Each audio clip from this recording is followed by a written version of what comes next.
Welcome to Technical Analysis 101, how you can outperform the market without being a day trader. Because everyone that I'm talking to right now either has full-time jobs, they're entrepreneurs, and they don't study the market with technical analysis like I have. So the agenda, we're going to go through technical analysis versus fundamental analysis. How are they different? Which is better? Using them kind of in conjunction to improve your trade or investment probabilities. Second, we'll go through how you can actually outperform the market, why it's not impossible. We'll go through tuning out the experts in the financial news and a lot of the theater that goes into investing and trading. And really the bulk of this presentation is going to be on stage analysis, including the buy and sell rules. Stocks go through 4 different stages. And we really only want to be buying and owning stocks while they're in stage 2 uptrends. And when they start to get to their stage 4 decline, we want to get out of there as quickly as possible with all the profits, as much as the profits as we can get. But we'll get into that a little bit later. And number 5 is also pretty important right now, because as we're coming up the right side of the base, hopefully in the general market, we are seeing some potential new market leaders. Typically, each bull cycle has different market leaders that will lead and have the incredible gains. So the NVIDIA and Tesla, maybe they're done leading. And I have a couple of stocks that are on my leader watch board that we'll cover. And finally, most important is risk management. It's not about how much money you can make. It's about how much money you can keep so you're ready for the next bull cycle. We saw incredible gains in 2020 and the first part of 2021. But if you didn't have any sell rules, if you didn't have any way to manage your risk on the downside, a lot of people gave a lot of that money back, and that's something that we want to avoid in the future. Technical versus fundamental analysis. So this comes directly from Investopedia, so thank you to them. But technical analysis is basically using volume and price action to identify patterns that will give you an edge in the market. Now, I use the word edge very purposely, because there are no absolutes in trading. There are no absolutes in the market. If you want to be absolutely correct about something, this is not the game to be playing. We're looking for an area where we can manage our risk to get asymmetrical risk reward, which we'll kind of go over in the stage analysis piece. But basically using institutional investors and the volume footprint that they leave to improve our trade probabilities and then outperform the market. Fundamental analysis, on the other hand, attempts to get a stock's correct price, or the security's intrinsic value, by examining a bunch of different factors. The Federal Reserve is part of that, whether they're pumping liquidity into the market or if they're tightening up, which right now they're tightening. So we're starting to see a lot of values come down. But there are a lot of different metrics that go into fundamental analysis. I'm much more of a technical analysis trader, but when we can combine both of them, it improves our trade probability as well. So for my purpose, for my kind of swing trading to position trading, I value technicals over fundamentals. That doesn't mean fundamentals are not important, but I will trade a setup that's perfectly set up technically without fundamentals. You could think biotech stocks. That's a group of stocks that have been showing great relative strength and have given a bunch of opportunities in 2022, but they don't have the fundamentals typically. They have the story, they have the setup. They don't have the earnings per share growth or maybe the sales growth just yet. So a lot of fundamentalists would never trade a biotech stock. I don't have a problem with that as long as they set up technically. What I won't do is trade a stock with incredible fundamentals that is not set up technically, where I can manage my risk. So this stock could be the best earnings per share, best sales growth, best profit margins improvements out there. But if the supply and demand of actual price of the stock isn't setting up the patterns that I look to trade to get that asymmetrical risk reward, then it's not a stock that I'll trade just yet. Now, if it's such a good company, eventually it will form those setups that I like to trade. And when that happens, then more power to it. It's a strong stock, fundamentally forming a strong pattern that increases kind of the odds that the trade's going to work out. But fundamentals alone will not move the price of the stock. The stock market is a discounting mechanism. So you typically see stocks with strong fundamentals eventually topping out, like we saw in March of 2021. So we don't want to just rely on the fundamentals to manage our risk. And that's why, again, I use technicals. And the price of the stock is 100% based on supply and demand. Who's buying, who's selling, what institutions are buying, what institutions are selling. Now, they might use fundamentals to get a price in mind that they want to accumulate the stock at, but the actual price of the stock is created by the supply and demand in the market. So if it's important, it'll be on the charts eventually. I do use fundamental analysis to narrow my focus. A couple of the screens that I use every week focus on what's called the code 33, where you have accelerating earnings per share growth, sales growth, and improving profit margins for the last 3 quarters. When you have that, that's something that I want to at least put on the chart. But if the chart's not ready to go, then we're not buying yet. So I use the fundamentals to narrow the focus, and then the technicals for really the entry and exit points there. Technicals will break down before fundamentals. You'll hear a lot of the time, this is a great company. The company's earnings are still up, but the stock's now breaking under the 50-day moving average, or it's trading below the 200-day.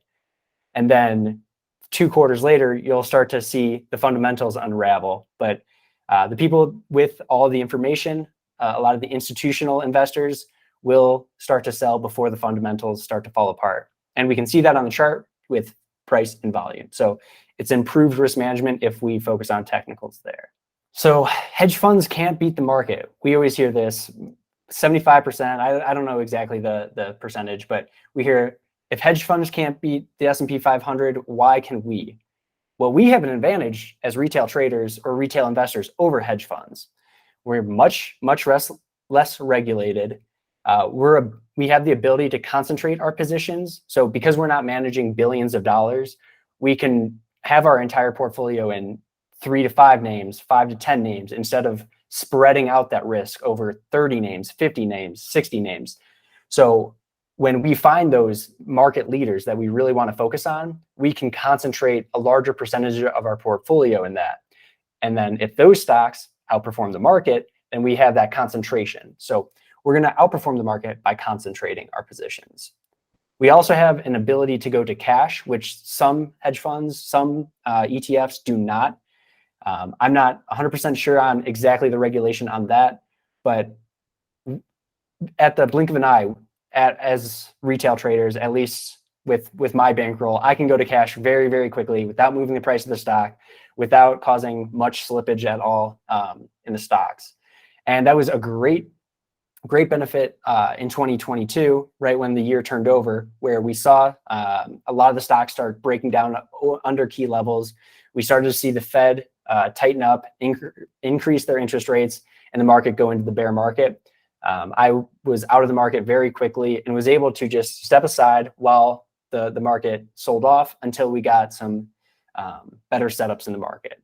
So the ability to just go risk off is a huge advantage that we have, and we can do much more quickly than the hedge funds.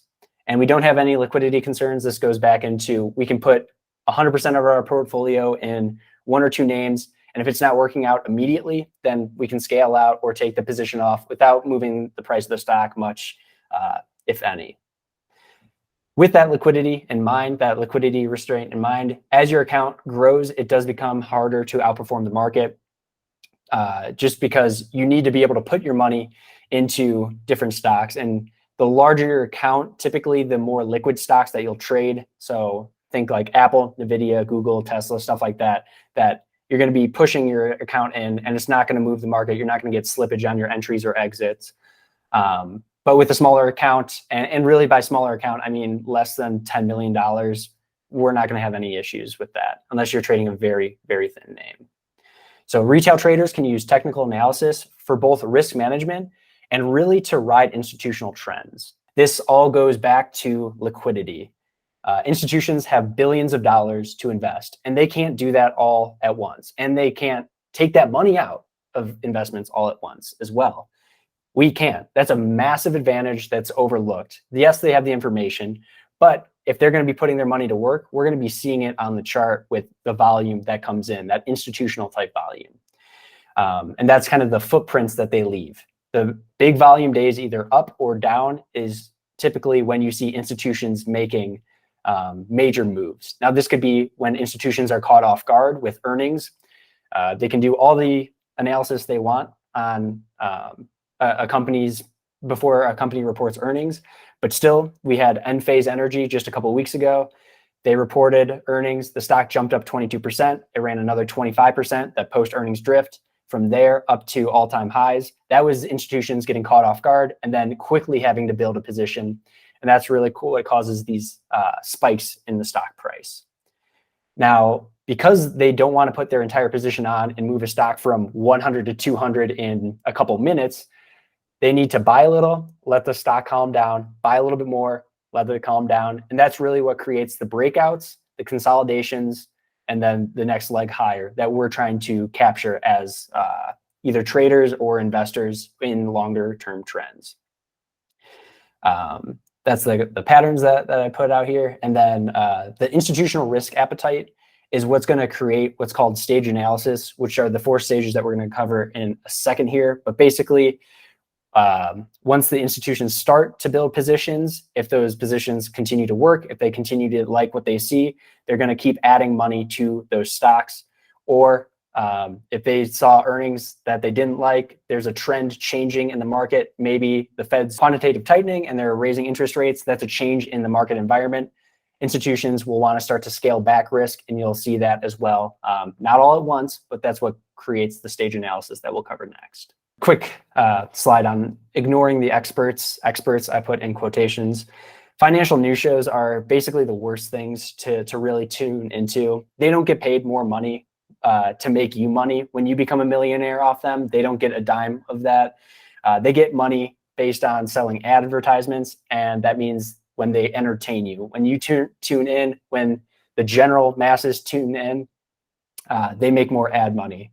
Now, they're not going to be saying kind of complicated stuff, or they will say complicated stuff that will make them sound smart, which will make their viewers sound smart when they're talking to their friends. But it really pays to just be dumb and follow price in the market. You never know what positions they have on as they're talking to you. And that's really what it all boils down to. This is entertainment purposes only whenever they're talking. If you can tune them out and really focus on the chart, price, and volume, that's going to help you out in the long run. Just think the market tops when we're all elated, right? When everything's going right, when no one's losing money, there's always a strong snapback. And markets bottom when everyone's in despair, when nothing can grow right, when the world's coming to an end. Now, we don't want to call market tops. We don't want to call market bottoms, because the most money is lost trying to nail the bottom and trying to sell the top. You're going to lose out on larger bulks of the move. And that's what we're trying to do. We're trying to capture the middle part of the move where we have the highest odds of catching a winner with asymmetrical risk reward. So stage analysis. This was put together by Stan Weinstein, who's the author of Secrets to Profiting in Bull and Bear Markets. I have the book right here, read it a couple times. That is the book that I would recommend if you're just remotely interested in investing in individual stocks. Definitely read that one. It's like 250 pages. You could read it over a weekend, but the stock basically goes through the 4 different stages, or the book goes through the 4 different stages of the stock. There's the basing area, the advancing phase, and that's the area where we want to own stocks and buy stocks. The top area and the decline phase, where we can make money and boost our returns by selling these stocks short. So again, I can't recommend this book enough to you. Definitely pick it up. So stage 1, the basing area. These graphics are also from Investopedia, just giving them credit so I don't get sued. We always hear we want to buy low, sell high, right? But what seems cheap typically goes and gets cheaper. We saw a bunch of the growth stocks in 2021, in second half, and in 2022. Stocks that you thought would always go higher or bounce back just get cheaper and cheaper and cheaper. And the best way to outperform the market is stepping aside during these massive downtrends and then coming back while we get the uptrend with 100% or 90% of your capital, whatever you took off by not catching the top. So we don't want to be buying at the exact low, because by trying to time the exact low, we have very little confirmation that it's going to be the low. So in stage one, you see the price is chopping over or below a 30-week moving average. And I really wanted to focus on stage analysis because I know you guys aren't individual stock traders or day trades, anything like that. So this weekly moving average is really going to allow you to capture the longer term trend and really not focus too much on the stock market, still live your own lives. So in stage one, we eventually have kind of bounced off the lows, potentially the lows, but you're not just going to snap back to new highs. That's very, very rare. And again, we're not thinking in absolutes as traders or investors, we're thinking in probabilities.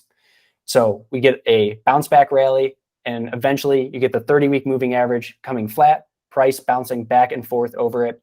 And the buyers and the sellers are now kind of coming into equilibrium. The sellers are exhausted after taking the stock down from the stage 4 decline. Buyers are stepping in, and eventually this goes into the next stage, which is the stage 4 or stage 2 uptrend. But we do not want to buy hoping we're in stage 1, because chances are stocks can go a lot lower than we expect. So we don't want to buy the bottom, but it's good to identify the stage 1 process. Nick, any questions on stage 1? Yeah, on this one, how long do you give it to say that it's gone flat or that it's chopping right around? Like, is that a day? Is that a week? Is that a month? Like, what's your timeline for considered going flat? Yeah, so because this is a weekly moving average, it is usually a month or two.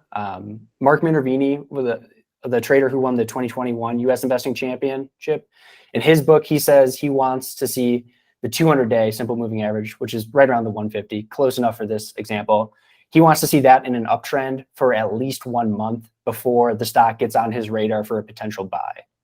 So at least at that point, you really exhaust the sellers, and there's at least hope in the market, in the stock, that it has put in a bottom. And really what this process of bottoming creates is, if I put the pointer over here, you see these traders trapped at these prices when the stock breaks even lower. When you get a rally off the low, not only you get two groups of sellers. Not only is it the people that did buy the low, thankfully, and they're selling for a 50% gain, 30% gain, whatever it is, but you also have to look to the left of the chart and see these are all potential sellers that were down 30%, now can get out for break even. And that overhead supply typically creates this choppy pattern that's very, very frustrating to trade. But as that subsides, as volume dries up, you do start to see a nice breakout pattern, which then we would want to buy. Is there a reason you're using 30-week moving average instead of something else like 50-day? Is that like historically the most optimal? For typical growth stocks, that's what Stan has found. He did say in his book that for commodities, it's a little bit quicker. I don't know if he put a weekly moving average on that, but he said that the cycle of commodity trades typically go through the cycle a little bit quicker. So you can adjust that if you're trading like oil and gas, coal stocks, anything like that. Do you think like in today's market it has become quicker for like even stocks as well? Just seeing like the rebounding and like the Fed stepping quicker and reacting quicker, or do you still kind of trust the 200 typically? I would think it is a little bit quicker, but for the major moves, at least on the like indexes, we do see that 200-day moving average kind of be the stopping point of our two bear market rallies that we've had so far. So at least for like the more liquid names and for the overall indexes, I try to use like the 30-week or the 200-day moving average, but going through some of the charts, it becomes a little bit more like clear of when something's actually snapping back into stage 2. Now the fun part, the stage 2 uptrend. This is the area where you want to be buying stocks and you want to be holding stocks. And this is when we are going to be outperforming the market. So stage 1, while the market's in stage 1 or individual stocks are in stage 1, we're just sitting on the sidelines. We're waiting to see which are going to be the real market leaders, which are going to be fighting the downtrends the best. And then eventually we get to the stage 2 advancing phase or stage 2 uptrend. Here you see price break above a rising 30-week moving average. So in this chart, here's a good example of You see a strong rally that gets sold off to as you get to that overhead resistance, and kind of what Mark says is a volatility contraction pattern. VCP is his like shorthand for that. But basically, you see the first pullback, then the second pullback a little bit less, third pullback a little bit less, and you're really finding that equilibrium, exhausting the sellers on the way up, and then you're eventually breaking over that 30-week moving average on heavier than average volume. And that's when we want to be starting to build into our positions. So I said buy with a break over the 30-week and the pivot. So basically look to the left of your chart. If you see overhead supply, so like this stuff over here that we had in the stage 1, if you see that and you're below that but above a rising 30-week, I would still be cautious. It probably wouldn't be the number one setup that I'm trying to buy into. So if we clear the overhead resistance and a rising 30-week moving average, that's at least a stock. Maybe you don't buy every single stock that does that, but it's at least a stock that I want to have in the world of stocks that I'm looking to own. Now you can narrow down that world with strong fundamentals if you're a fundamental analysis as well.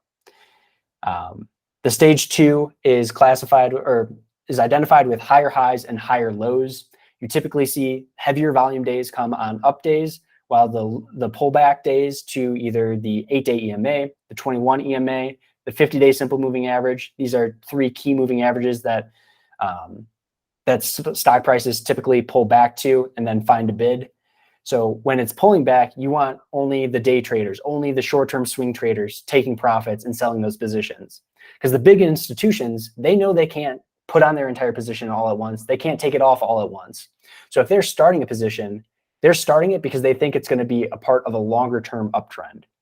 So a big breakout on volume shows that institutional footprint. They're starting to build a position. And then as we come back into an area, call it the 50-day moving average, that's a really key one to watch.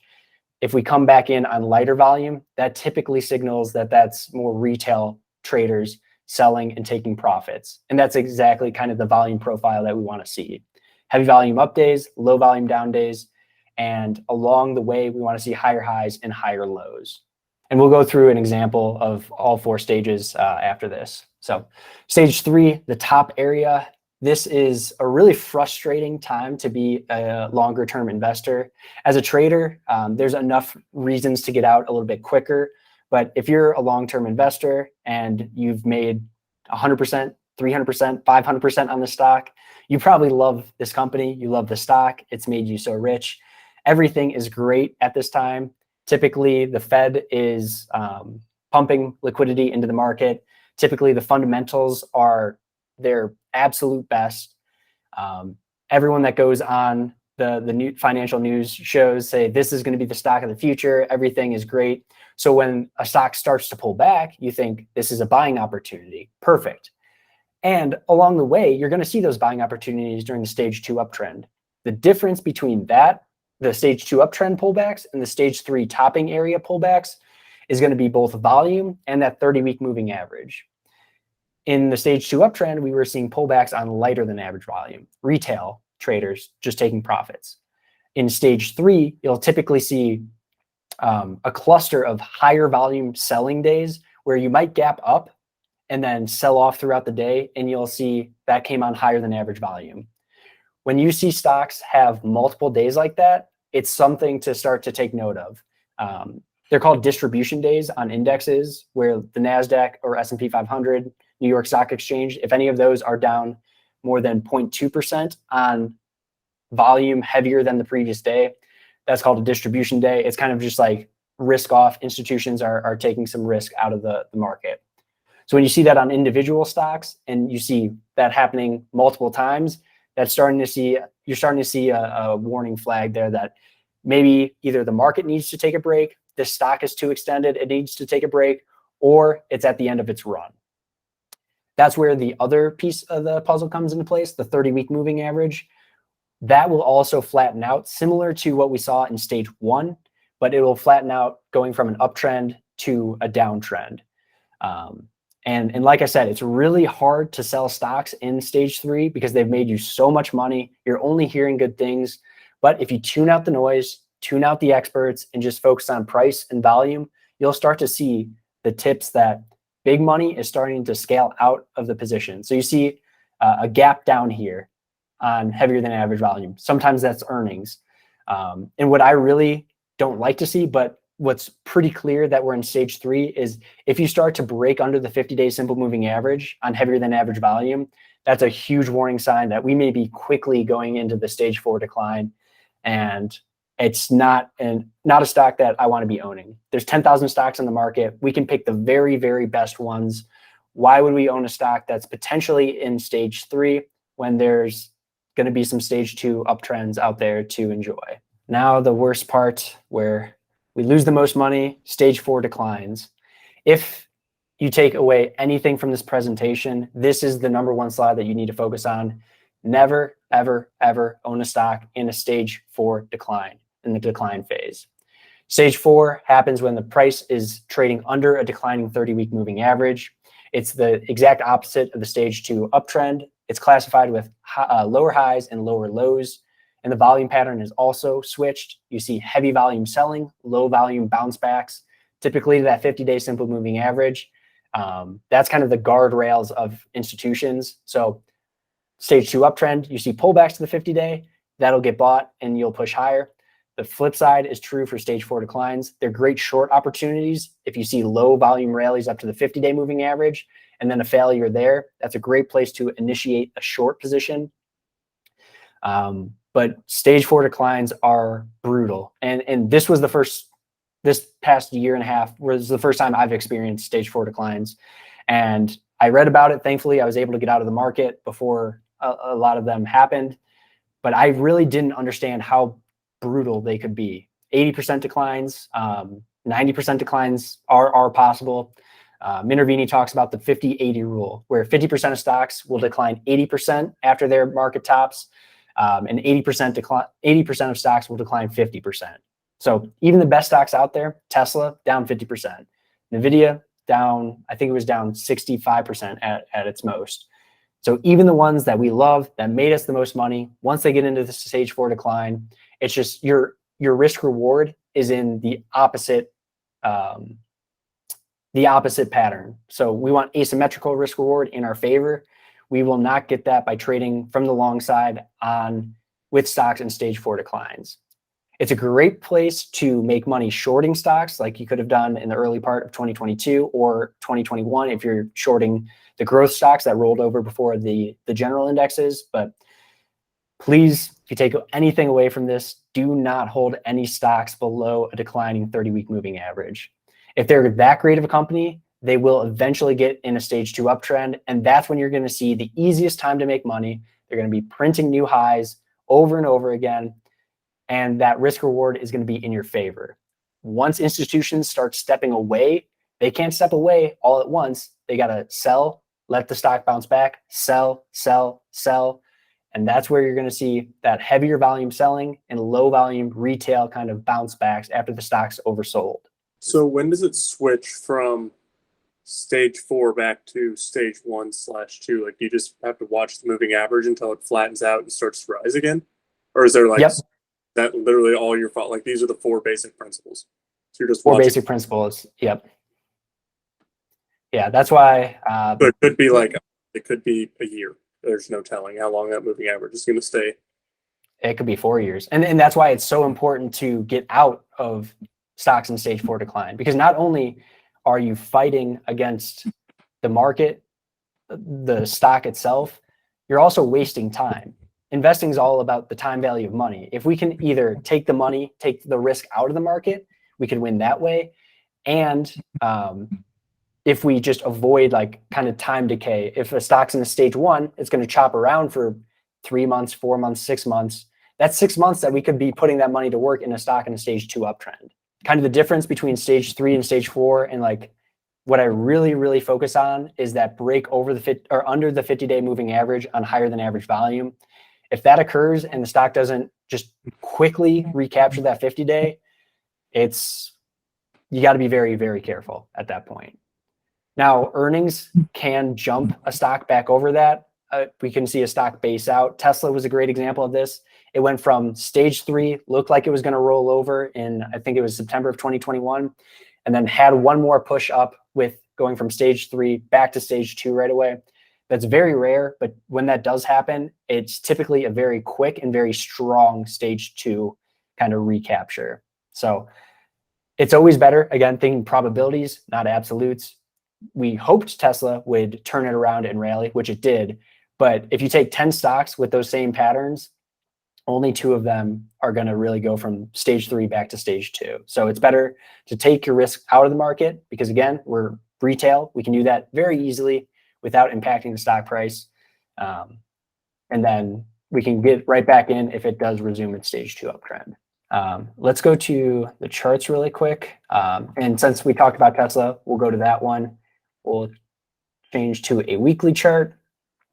And you can see this is the 40-week moving average. I can change this, but it's basically the same thing for this purpose. But you see here where we topped. So this is all a stage 2 uptrend, right?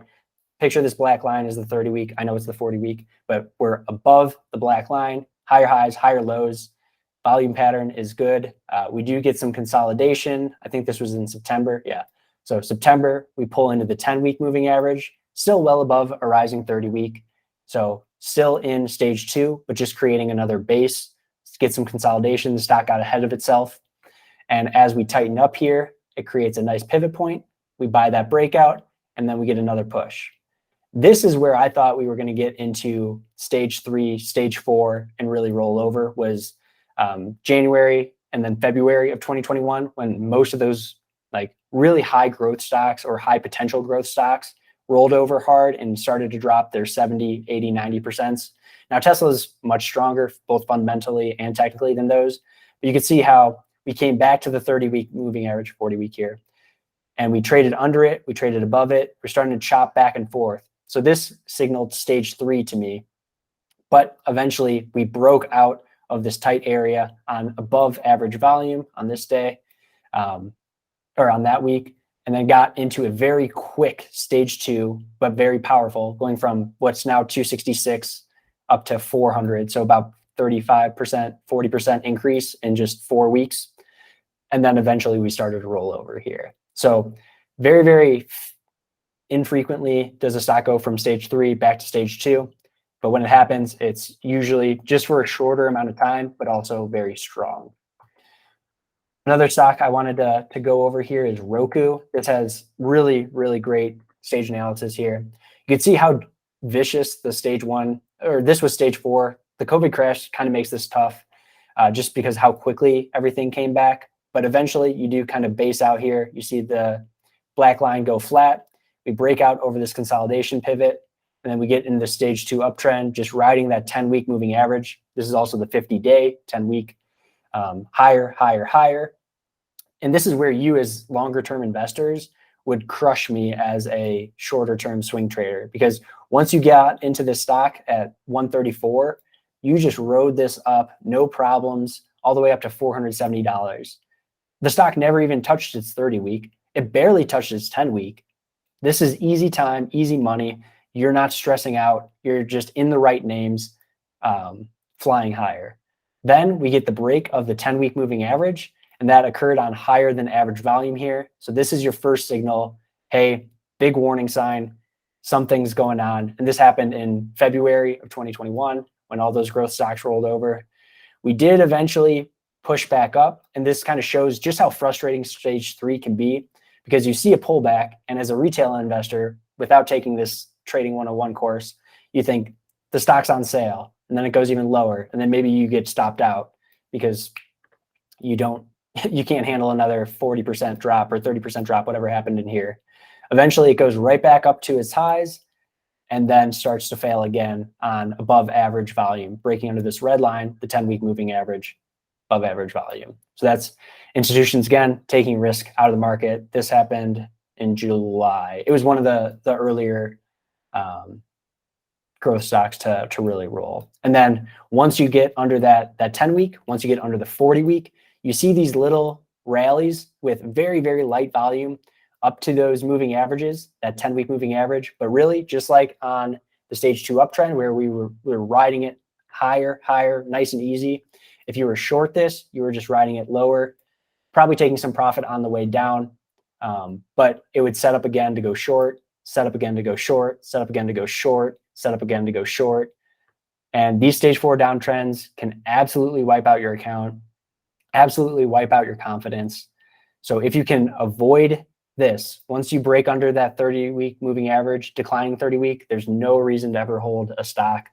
If it's going to come back, if it's going to be the next Apple, it's eventually going to be in an uptrend. And that's when we want to put our money at risk in the market, not when we're fighting the Fed, fighting the downtrend, fighting other better opportunities, and fighting time. We want all those things on our side when we expose our capital to the market. This looks like an exact replica of my portfolio. And that's where I come in, so that doesn't happen again. But same thing with ARKK. This is basically just a basket of those growth stocks. We had the COVID crash, quick reclaim of that moving average. You see the 40 weeks basically stayed flat because it was so quick, but then it just rides that 10-week moving average higher, and very quickly from $50 all the way up to $160, 200% gain. You're crushing it. And then you break that 50-day or 10-week moving average on above average volume, big warning sign there. We eventually get in this very choppy stage 3 and eventually just plummet quickly down from 117 all the way down to 35 at the low here. And here you see kind of a bounce back. Maybe we're in stage 1, but we're still under a declining 40-week. The 30-week is right around here. And so we're still under a declining 30-week moving average. And I actually took ARKK short today as well. So maybe we're in the stage 1 basing. Right now, it still looks like we're in stage 4 decline here. And that can go back to 35 for all we know. All we know is this is not an uptrend. The Fed's not on our side. Probability is not on our side going long here. Very important, finding the leaders, because the only way we're going to outperform the market, the NASDAQ, the S&P 500, is if we own stocks that are outperforming the market.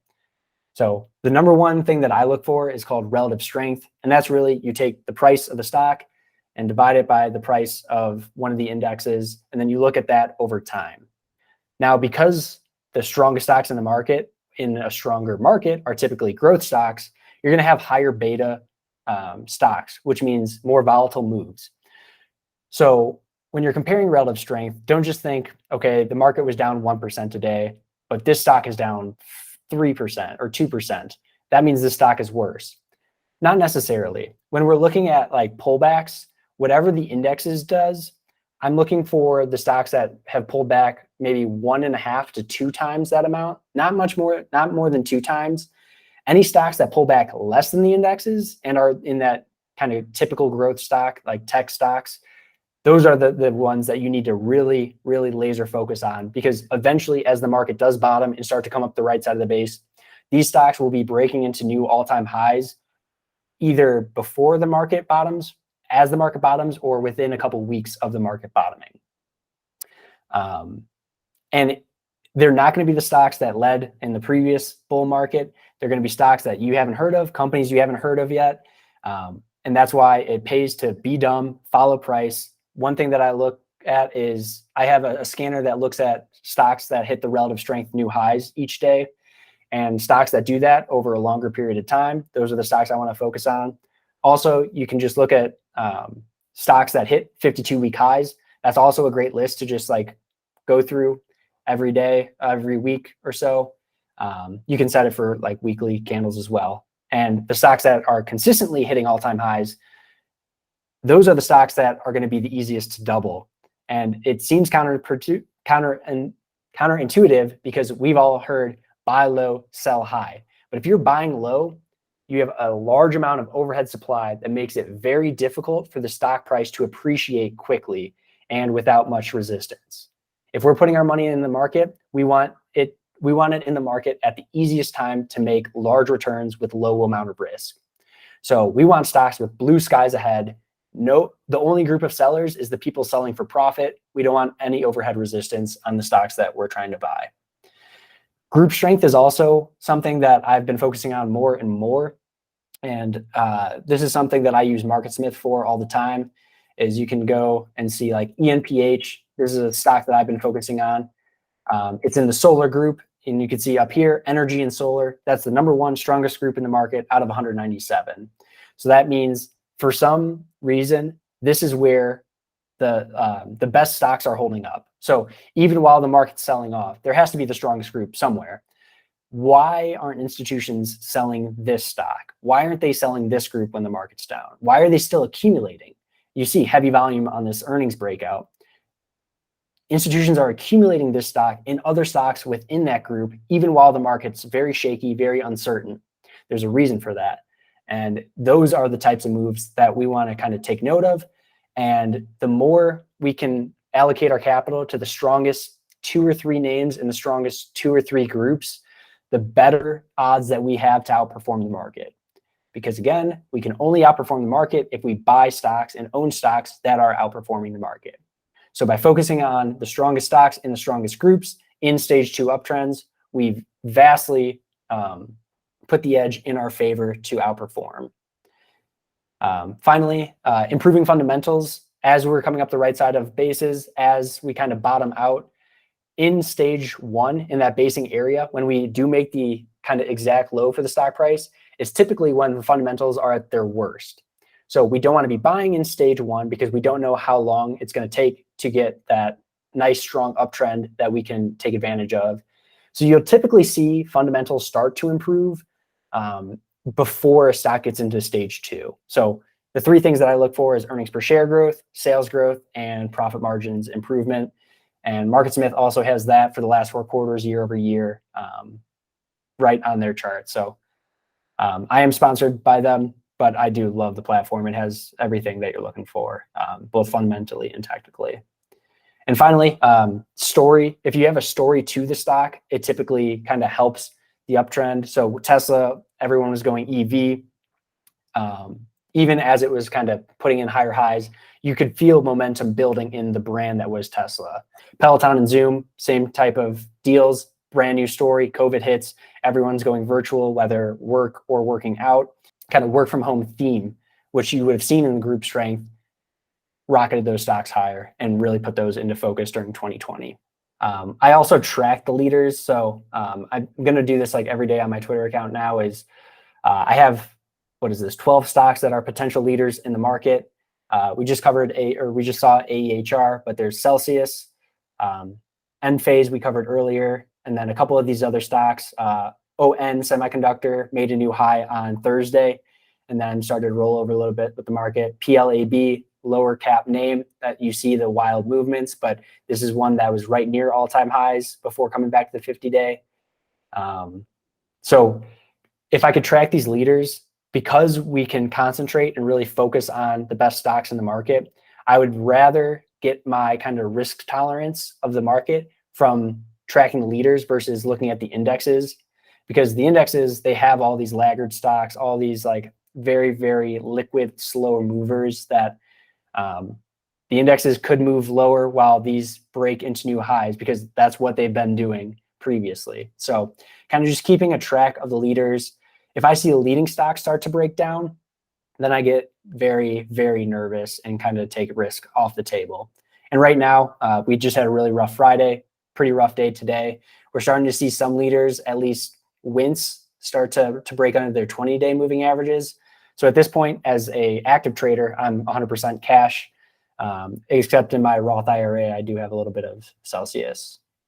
So if you can just have a kind of watch list of potential stocks that are hitting 52-week highs, and then keep that list that you could just look at once a week at the end of the week, just to see how things are holding up.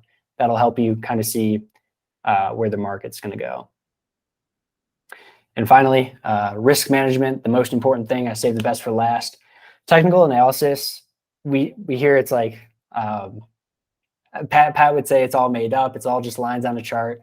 Really what it is supply and demand and human emotion on a graph that allows us to get asymmetrical risk reward on a trade. And this comes with placing stop losses. Stop losses are an absolute, no exception. You need to have stop losses on any position that you put on.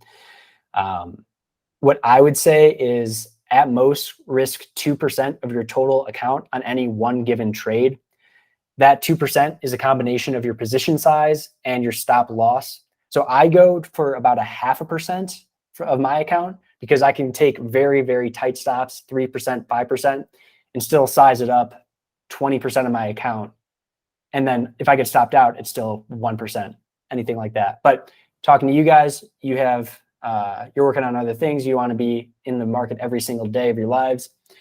2% risk on any one given trade. So that could be a 20% position size with a 10% stop loss from your entry point. And that's still 2% risk. So it will take very, very disastrous stretch of losing trades for you to make a large dent in your account if you keep every risk to 2%. And if you do start to see those losses roll in, well, then you know this is a tough market to be trading in, and you could just position size a little bit smaller, maybe take your total risk per trade down to 1%, and then turn that around once you start seeing big gains back. So just think back to 2021, 2022. If you had all of your positions on, you were 150% leveraged, and your stop started to get hit, you would have been out of the market in December. And you would have let the market roll down all those stage 4 declines, let them take care of themselves.